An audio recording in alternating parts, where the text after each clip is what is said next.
सबैजना बसिरहेको बेलामा ऊ मात्र कम्मरमा हात राखेर चाहिँ एकदम दानो जस्तो प्रवृत्तिले अनि काश्यपलाई धर्म गर्नबाट उनले रोक लगाए, धर्म प्रवचन गर्नबाट रोक लगाए। हो काश्यप, तिमीले यो निस्सार यो कल्पनीय धर्म प्रचार गरेर मेरो यो जनताको विकासलाई रोक्नु पाइँदैन। यो तिम्रो यो धम्मदेशनाले हाम्रो यो राज्यमा धेरैजना मान्छेले जति विकास गर्छ त्यो विकास गुमाउँदैछ। त्यो निस्सार वस्तुलाई यहाँ सुनाएर कुनै फाइदा छैन।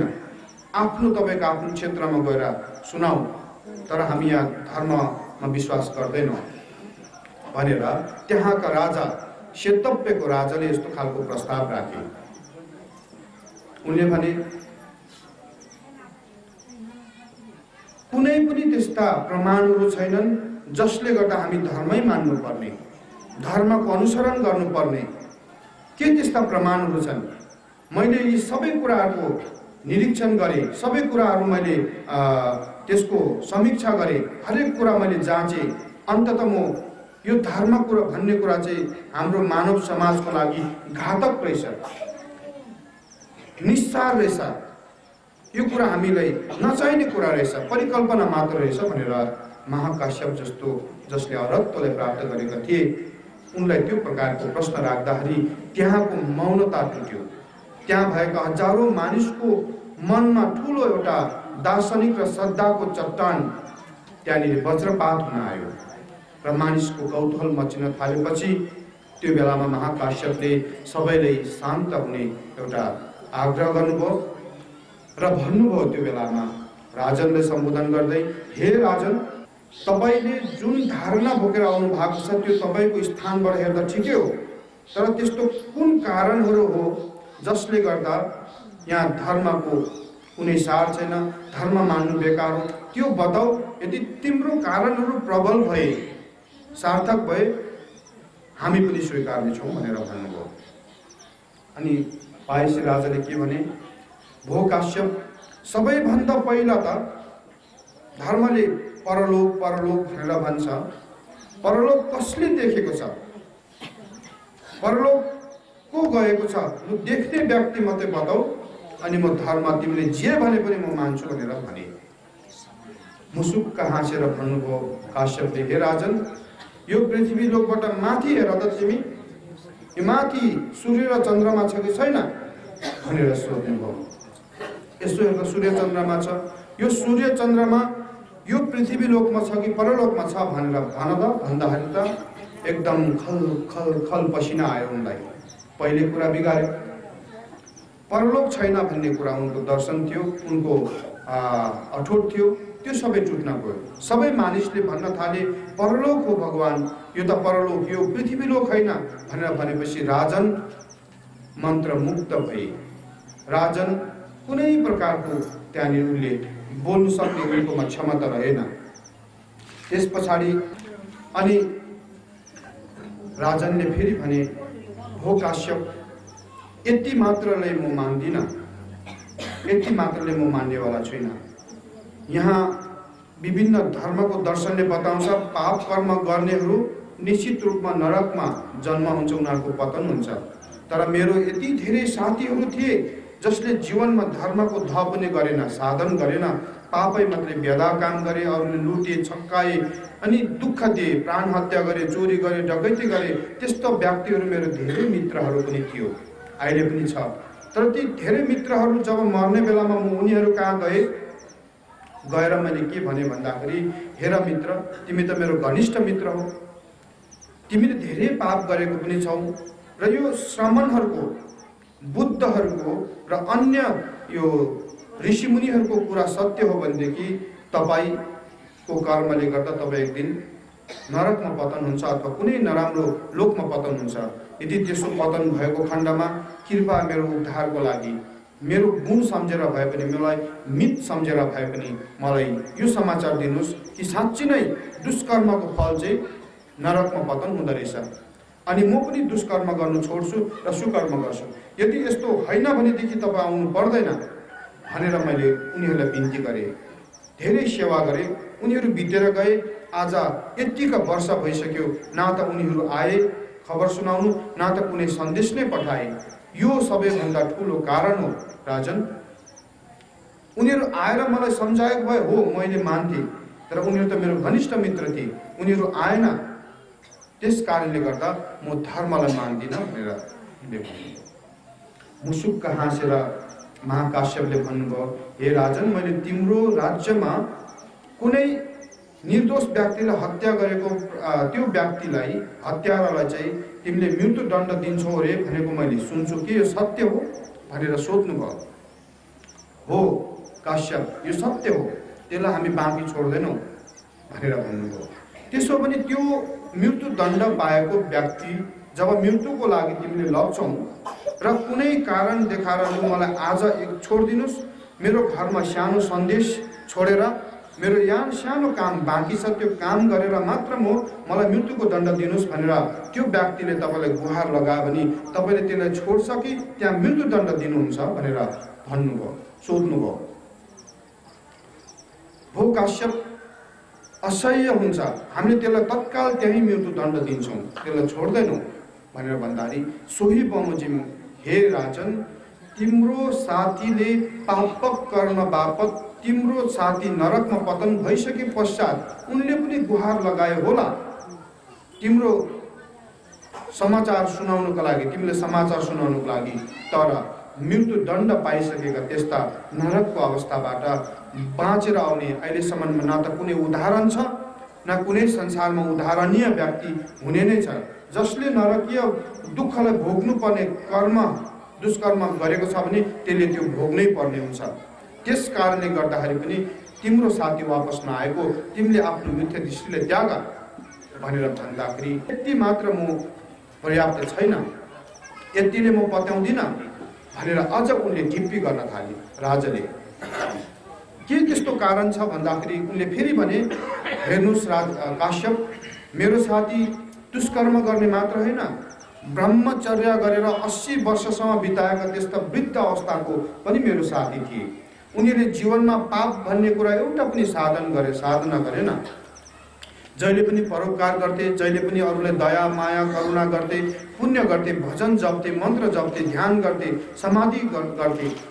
उनीहरू बित्ने बेलामा अघि मित्र कहाँ गएको जस्तै उनीहरू कहाँ गएर मैले आफ्नो बिन्ती बिसाएँ, मित्र तपाईँ त अत्यन्तै ब्रह्मचारी हुनुहुन्छ, तपाईँ त कल्याणकारी हुनुहुन्छ, तपाईँ मेरो घनिष्ठ मित्र पनि हुनुहुन्छ, त्यस कारणले गर्दा म एउटा मेरो विशेष बिन्ती बिसाउन आएको। यदि तपाईँको पुण्यको फल स्वर्ग हुन्छ भनेदेखि मैले पनि पुण्य गर्नुपर्छ। र श्रामणहरू, कतिपय साधु सन्तहरू के भन्छन् भन्दाखेरि ग्रन्थमा पुण्य गरेपछि मात्र स्वर्गको भूमि प्राप्ति हुन्छ, पुण्य गरेन पाप गरे पनि तल पतन हुन्छ भनेर भनिरहेको छ। र मलाई कोही बेला दुविधा पनि लाग्छ, मैले त पुण्य गरेको छुइनँ, पापक कर्म मात्रै गरिआएको छु र यो पापक कर्मले गर्दा न म पतन पो हुने हो कि भनेर हजुरको शरणमा आएको म। तपाईँले अवश्य पनि पुण्य गरेको छ र यदि ब्राह्मणहरूको कुरा सत्य हो भनेदेखि, ग्रन्थमा लेखेका शास्त्रमा लेखिएका कुरा, बुद्धहरूको कुरा सत्य हो भनेदेखि तपाईँ स्वर्गमा जन्मनेछ। यदि त्यस्तो तपाईँ स्वर्गमा जन्मेको खण्डमा कृपया मलाई सन्देश दिनु आइदिनुहोस्, मलाई सपनामा मात्र एकछिन झिलिक्क मात्र देखाइदिनुहोस् र थोरै सा सत्य हो भनेर बताइदिनुहोस्। म पनि मेरो जीवनको शैली, मैले जीवनयापन गर्ने शैली परिवर्तन गरेर धर्मको मुहानमा म बस्छु, धर्ममा म लागि पर्छु भनेर मैले बिन्ती गरेँ। ती ब्रह्मचारी मित्र पनि बितेर अहिले यतिका वर्ष भइसक्यो, तर खोइ त आएको। काश्यप, एक दिन त मनुष्यको 100 वर्ष हुन्छ, एक रात मात्र 100 वर्ष हुन्छ भनेदेखि अहिले तिम्रो बितेको त्यति भएको छैन, त्यस कारणले पनि आउँदैन भनेर भन्नुभयो। अनि पाइसी राजा एकाएक उनको धारणा, उनको दर्शनहरू, उनको सोचाइहरू गलत भएको कुरा उनले महसुस पनि गर्दै जाँदै थिए। तर पनि उनी आफ्नो ढिप्पीबाट आफ्नो इज्जत, आफ्नो सम्मान गुम्ने भन्ने डरले गर्दा उनले मान्नै खोजेन। धेरै कुराहरू बताउँदै गए तर पनि अन्ततः के भन्यो, तपाईँ जे भन्नुहोस्, तर मैले सुरुमै मान्दिनँ भने म 1 मान्दिनँ, 2 मान्दिनँ, 3 मान्दिनँ। तपाईँ यो घरमा, यो हाम्रो यहाँ सेतव्यमा धर्म प्रचार नगर्नुहोस्, नगर्नुहोस्, नगर्नुहोस्। तपाईँले जे भने पनि म मान्दिनँ भनेर त्यसरी भनेपछि अनि काश्यपको मनमा अत्यन्तै करुणा जाग्यो, अत्यन्तै दया जाग्यो। अनि उहाँले भन्नुभयो, हे राजन, कुनै एउटा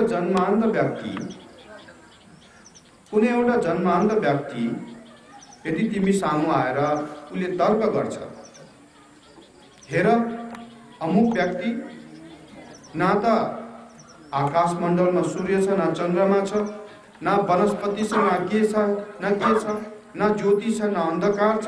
तर मानिसहरू यसरी ज्योति अन्धकारको कुराहरू गर्छन्, दिन रातका कुराहरू गर्छन्, सूर्य चन्द्रमाको कुरा गर्छन्।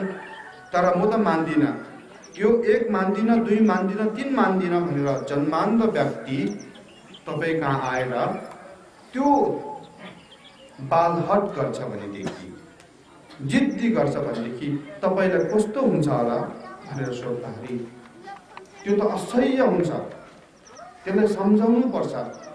यो त हामीले देखिरहेको कुरा हो, आकाशमण्डलमा सूर्य चन्द्रमा हरेक कुरा देखेको कुरा हो, दिन रात भएको कुरा हामीले अनुभव गरेको कुरा हो, त्यो त त्यसलाई सम्झाउनै पर्छ। हे राजन, सोही बमोजिम, तिमी जन्मान्त जस्तो मैले प्रत्यक्ष देखिरहेको छु, यो हुन्छ त्यो हुन्छ भनेर धर्मको मर्म पूर्व जन्म पछिल्लो जन्म हुन्छ भनेर हामी जस्ता देव चक्षु प्राप्त गरेका, धम्म चक्षु प्राप्त गरेका, प्रज्ञा हासिल गरेका व्यक्तिहरूको दृष्टिमा त्यो परिरहेको छ। र हामी जस्तो पढ्ने व्यक्तिहरूको लागि अघि जन्मान्त व्यक्तिले अमुक व्यक्तिले जिद्दी गरे जस्तै तिमीले पनि म 1 मान्दिनँ, 2 मान्दिनँ, 3 मान्दिनँ भन्दाखेरि धेरै दया लागिरहेको छ। यो त हामीले मान्य हुँदैन, हामीले देखेको कुरा हो, यो अनुभव गरेको कुरा हो भन्दाखेरि आफ्नै तर्कबाट अत्यन्तै प्रभावित भए, आफ्नै तर्कले आफूलाई नै के गरे, मुक्त पार्दै थिए, आफ्नो विचारलाई मुक्त पार्दै थिए। उनी त्यो संकीर्ण दृष्टिबाट मुक्त हुँदै थिए। र अन्तिममा पायसी राजाले के भन्नुभयो, तपाईको कुरा ठिकै हो, तपाईले ठिकै भन्दै हुनुहुन्छ, तर पनि यो मिथ्या दृष्टि चाहिँ म त्याग्न सक्दिनँ। विभिन्न कारणले पनि म त्याग्न सक्दिनँ र सबैभन्दा ठुलो कारण चाहिँ मैले सुरुमै मानेको कारणले गर्दा, म सुरुमै भौतिकवादी भएको कारणले गर्दा यो म मान्नै सक्दिनँ भनेर उनले आफ्नो विचारलाई पोखे। अनि फेरि अत्यन्तै भावुक भएर महाकाश्यपले राजनलाई सम्बोधन गर्दै भन्नुभयो, हे राजन, उहिले 2 जना साथीहरू थिए रे, अनि त्यो 2 जना साथी जो अब हामी सनपाटको एउटा डोरी कुनै कहाँनिर पाउँछ त्यो लिएर आउँ अनि यसले व्यापार गरेर हाम्रो जीविका धानौँ भनेर 2 जना यसरी गए। जाने गर्ने क्रममा सनपाटको डोरी भेटाए, 2 जना साथीले बाँध्यो, भारी कस्यो, राम्रोसँगले बाँधेर अनि फेरि अर्को ठाउँबाट आउने गर्ने क्रममा सनपाटको अनि कपडा नै भेटाए।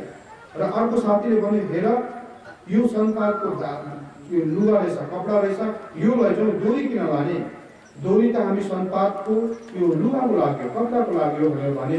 तर अर्को साथीले के भने, हो मैले त धेरै अगाडिदेखि नै यति धेरै भारी पनि राम्रो मिलाएको छु, धेरै कसेर पनि ल्याएको छु, धेरै मैले परिश्रम पनि गरेर आएको छु, म त यही राख्छु, म यही लान्छु भनेर उनले जिद्दी गरे। कति सम्झाउँदाखेरि पनि त्यो सनपाटको डोरीभन्दा सनपाटको कपडा चाहिँ महँगो हो, महत्त्वपूर्ण हो भनेर सम्झाउँदा पनि उनले मानेन र उनले डोरी बोकेर आए। त्यसरी आउँदै जाने क्रममा पछि उनको धागो, उनको कपडा, मखमलको धागो, मखमलको कपडाहरू पनि भेटाए, सुन चाँदी हिरा मोतीको पोकाहरू पनि भेटाए। तर उनले साथीले कति बिन्ती गर्दाखेरि पनि अब हामी हिरा मोती जस्तो बहुमूल्य चिज भेटायो, यो लैजाउँ भन्दाखेरि पनि, हो साथी, मैले त दुःख गरेर यति घामो ल्याइसकेँ, यो म त्याग्नु सक्दिनँ, यो मेरो भारी पनि कसेको छ भनेर भन्दाखेरि त्यो साथीको मनमा यस्तो खालको दया र करुणा जागे कि यो त पशुभन्दा पनि रूप चाहिँ मान्छेको, तर उनको ज्ञान उनको आचरणले गर्दा यो त पशुभन्दा पनि तल्लो स्तरको रहेछ भनेर उनको मनमा धिक्कार लागेको थियो। आज मलाई पनि तिम्रो यो जिद्दी बालहट देख्दाखेरि यो मैले पहिलादेखि सोचेर मैले धारणा गरेको, मैले अरूसँग पनि कुरा गरेको विचार हो, त्यस कारणले गर्दा म त्याग्नै सक्दिनँ भन्दाखेरि मलाई त्यस्तै खालको प्रतीत भइरहेको छ। राजन, तिमीलाई कस्तो लाग्छ यो कुराहरू सुन्दाखेरि भन्दाखेरि त्यतिखेर पाएसी राजा रुँदै कराउँदै विलाप गर्दै महाकाश्यपको शरणमा पर्नुभयो। हो भगवान, हजुरको प्रथम उपमा सूर्य चन्द्रमाको उपमाले पनि मेरो जुन एउटा आँखामा दार्शनिक मोतीबिन्दु लागेको त्यो हटाइदिनु भएको थियो। त्यो बेलामा नै म हजुरको अनुयायी बनिसकेको थिएँ, मैले आत्मसात गरिसकेको थियो, हजुरको म शिष्य मैले ग्रहण गरेको थिएँ। तर मैले देख्छु म जस्तो मिथ्या दृष्टिवाला भौतिकवादी र म भन्दा पनि घोर भौतिकवादी जसलाई दार्शनिक मोतीबिन्दु लागेको हुन्छ, त्यस्तो व्यक्तिहरू भावी सन्ततिहरू पनि कति होलान् र तिनीहरूको पनि म जस्तै अविद्याहरू होला, विचारहरू होला, जो धर्मको मर्म बुझ्न नसक्ने, बुझे पनि बुझपुचाएर हिँड्ने र धर्मको आवश्यकता बोध हुँदा पनि खालि भौतिकमा मात्र लागि पर्ने त्यस्तो व्यक्तिहरू होलान् भनेर मैले हजुरको यो ज्ञानको एउटा पोखरीबाट मैले सकेसम्म मैले अमृतको पानी मैले निकाल्न खोजेँ। हजुरले मलाई पर्याप्त हुने खालको अमृतको जल मलाई वर्षाउनु भयो। यसको लागि म अत्यन्तै कृतज्ञ छु र भावी सन्ततिको लागि पनि हजुरले ठुलो मार्गदर्शन गर्नुभएकोमा यसको लागि म हजुरप्रति अत्यन्तै कृतज्ञ छु र मलाई हजुरको शिष्यत्व ग्रहण गर्ने अवसर प्रदान गर्नुहोस्। म हजुरको शिष्य ग्रहण गर्छु भनेर त्यो बेलामा पाएसी राजा अनि महाकाश्यपको शरणमा गएर अनि पछि गएर अनि श्रोतापति बनेका थिए। मलाई आज नेपालको कतिपय परिस्थितिहरू देख्दाखेरि कता कता त्यो पाएसी राजाको जीवनसँग घटेका ती घटनाहरूसँग पनि जोडेर हेर्नु मलाई मन लाग्छ। धेरै ठाउँमा भौतिकवादीहरू छन्, उनीहरू विभिन्न ढङ्गबाट भौतिकताको प्रशंसा र उदारताको कुराहरू गर्छन्।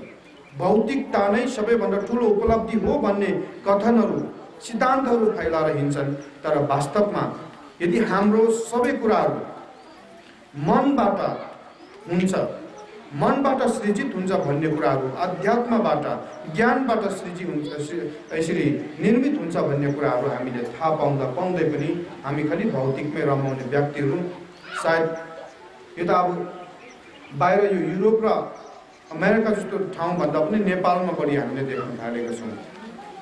सायद यो नै हाम्रो लागि ठुलो दुर्भाग्य हो। हामी नै ती बोधिसत्वहरूको सन्तति भए पनि हामी सन्तति हो भनेर गर्व गर्ने लायकको छ जस्तो मलाई लाग्दैन यस्तो खालको विचारले गर्दा। त्यस कारणले गर्दा उपस्थित भक्तजनहरू, यहाँ समय अलिकति कमी भएको कारणले गर्दा धेरै कुराहरू यहाँ बताउनु पर्ने आवश्यक थियो। धेरै कुराहरू हजुरले सुनेर बुझ्नुपर्ने आवश्यक थियो। अहिले प्रमुख विषयहरू धेरै कुराहरू छन्। हामी महायानी बौद्ध मार्गी भएर समाजमा असल एउटा मानवको रूपमा, आदर्श मानवको रूपमा कसरी जीवनयापन गर्नुपर्छ भन्ने मूल विषयहरू हामीले छुएको पनि छैनौँ। ती मूल विषयहरूलाई हामीले नजानिकन समाजमा हामी आदर्श व्यक्तित्वको रूपमा हामीले आफूलाई स्थापित गर्न सक्दैनौँ। बोधिसत्वको सिद्धान्तलाई हामीले आफ्नो जीवनमा एउटा माध्यम नबनाइकन हाम्रो समाजको निर्माण गर्न सक्दैनौँ। जबसम्म हामीले बोधिसत्वको सिद्धान्तलाई अपनाउँदैनौँ तबसम्म हाम्रो दरिद्रता हामीसँग टाँसिने रहन्छ। हाम्रो अज्ञानता, हाम्रो जुन एउटा स्वार्थपनको जुन एउटा पद्धतिहरू छन्, यस्ता कुराहरू हामीसँग रहि नै रहन्छ। त्यस कारणले गर्दा बोधिसत्वको सिद्धान्तलाई हामीले बुझ्नको लागि र त्यसलाई जीवनमा यापन गरेर आदर्श निर्माण, आदर्श समाजको निर्माण, आदर्श राज्यको निर्माण गर्नको लागि तपाईँ हामीले यस्तो प्रकारको धेरै लामो समयहरू, धर्मको लागि अर्थात् ज्ञानको लागि हजुरले प्रदान गर्नुपर्छ र यो प्रदान गर्नुभएको जुन समयबाट नै हजुरहरूलाई त्यो प्रकारको मार्ग जसले यही लौकिक जीवनमा सुख र शान्ति दिन सक्छ, परलौकिक जीवनमा तपाईलाई सचिव गन्तव्यमा यहाँलाई पुन्याउन सक्छ, त्यस्तो प्रकारको प्रदान गर्ने जुन एउटा अवसरलाई हामीले मध्यनजर गरेर भोलिको दिनमा पनि हामी जुन हजुरहरूले जुन व्यवस्था गर्नुभएको छ यो समयलाई हामीले सदुपयोग गरेर सकेसम्म हामी धेरैभन्दा धेरै यहाँका स्थानीयहरूले, भेटाउडाका बासिन्दाहरूले यी धर्मको अर्थहरूलाई, मर्महरूलाई बुझेर हरेक कुराको महत्त्वलाई बुझ्नु भइकन जीवनमा, हाम्रो समाजमा, हाम्रो राज्यमा नै यी धर्मका सिद्धान्तहरूलाई लागू गर्ने गरिकन यहाँहरू पाल्नुहोला। यहाँले तीको सुन्नुभएका कुराहरू एक आपसमा सुनाउनुहोला। आदर्श समाजको निर्माण गर्नको लागि धेरै कुराको भेदभावभन्दा माथि उठेर हामी काम गर्नुपर्ने हुन्छ। आफ्नो हक र अधिकारको कुरा छँदैछ, त्यो हक र अधिकारको कुराहरूलाई पनि साथमा लिएर हामी भेदभावभन्दा धेरै माथि उठेर काम गर्नुपर्ने कुराहरू धेरै छन्। यी विषयमा भोलिको दिनमा हामी चर्चा परिचर्चा गर्नेछौँ र यथाशक्य यहाँहरूलाई लागेका केही विषयगत प्रश्नहरू पनि हामीले सायद सुन्ने अवसर पाएको खण्डमा हामी सुनेर यहाँको उत्तरको पनि हामीले व्यवस्था गर्नेछौँ। र यति भन्दै आजको यो प्रवचनको कार्यक्रमलाई म यहाँ विराम दिनुभन्दा अगाडि यहाँहरूलाई पुनः म के भन्न चाहन्छु भन्दाखेरि, जस्तै यो वर्ष यो पुनित अवसरमा राज्यको एउटा ठुलो लामो बिदा भएको अवसरलाई अनि लाभ उठाउनु भइकन धर्म श्रवण गरेर आफ्नो जीवनलाई कल्याण गर्नुभयो। यो प्रकारको कल्याणकारी कार्यक्रमहरू भावी दिनमा पनि यहाँले निरन्तर राख्नुहुनेछ र यस्तो प्रकारको माध्यम कार्यक्रमहरूबाट यहाँले लाभ उठाउन सक्नुहुनेछ भन्ने मलाई आशा लागेको छ। र यो कार्यक्रम आयोजना गर्नुहुने हाम्रा यमहेश्वर गुम्बा संरक्षण तथा व्यवस्थापन समिति, जसले विभिन्न समस्याहरूलाई, प्राकृतिक समस्यादेखि लिएर भौतिक आर्थिक समस्याहरूसँग जुझेर भए पनि यतिका ठुलो व्यवस्थापन गर्नुभइकन यो कार्यक्रमलाई सफल पार्नुको लागि एउटा अहम र प्रमुख भूमिका निर्वाह गर्नुभएको छ। र यसमा स्थानीय भेटाउडाका स्थानीय बासिन्दाहरूले वडा नम्बर 7, 8 र अन्य 6 कतिहरूले पनि यहाँले तन मन लगाएर धन लगाएर यो कार्यक्रमलाई सफल पार्नु भएको छ। यो कार्यक्रमबाट अप्रमेय पुण्यको सृजना भयो, अप्रमेय ज्ञानको सृजना भयो र यो कार्यक्रमबाट जति पनि हामीले पुण्य र ज्ञान लाभ गऱ्यौँ, यो पुण्य र ज्ञानले गर्दा सबैभन्दा पहिला यो यमहेश्वर एउटा एजुकेसन सेन्टर, शैक्षिक केन्द्र भावी दिनमा शीघ्रभन्दा शीघ्र भावी दिनमा चाहिँ निर्माण भएर जाओस् र यो ठाउँबाट सयौं हाम्रा स्थानीय बासिन्दाहरूले ध्यान र शिक्षा ज्ञानका कुराहरू उपलब्ध गर्ने एउटा अवसर हामी सबैले प्राप्त गरौँ र हाम्रो नेपालमा सबै मानवको हक र हितमा कुखुरा बाख्रादेखि लिएर माछादेखि लिएर गाई भैँसीदेखि लिएर सबै प्रकारको किरा फटेङ्ग्रा पशु इत्यादि, यहाँ भएका प्रेत, यहाँ भएका दानव, यहाँ भएका देवताहरूको पनि हक र हितमा चाहिँ संविधान बनोस् र हाम्रो यसै पुण्यले गर्दा अन्ततः हामी सबैजना एकैचोटिमा बुद्ध तत्त्व ज्ञानलाई लाभ गर्ने पुण्यको हेतु बनोस् भनी हाम्रो यो पुण्यले परिणाम नगर्दै आजको यो छोटो प्रवचनलाई यहीँ विराम दिन चाहन्छु। बहुत सब मङ्गलम। साधु साधु साधु।